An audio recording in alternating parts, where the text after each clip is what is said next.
Donc on la connaît depuis très longtemps sous ce nom-là, de plaine de Plainpalais, puis évidemment on peut s'interroger sur ce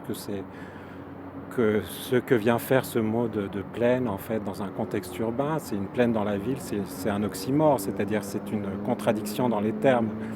Une plaine, c'est un espace géographique qui est toujours à l'extérieur des villes. Et puis c'est surtout une question d'échelle. Une plaine, c'est vaste. On imagine assez mal qu'une plaine puisse prendre naissance et s'installer dans une ville.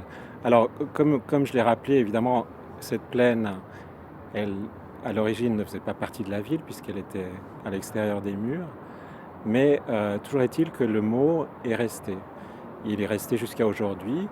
Et ce qui est intéressant de voir, c'est aussi que ce mot de plaine était partagé par d'autres lieux à Genève qui, eux, l'ont perdu. C'est-à-dire qu'on parlait, par exemple, de la plaine du Pré-l'Évêque, qui est devenue aujourd'hui la place du Pré-l'Évêque, qu'on connaît. Et puis, on parlait aussi de la plaine de la Coulouvrenière. La plaine de la Coulouvrenière qui est devenue, en fait, qui s'est développée ensuite comme un quartier urbain. Et donc, qui a perdu aussi cette dénomination. Euh, alors une plaine dans une ville, bon, c'est un luxe en fait, c'est un espace gigantesque en termes de planification urbaine.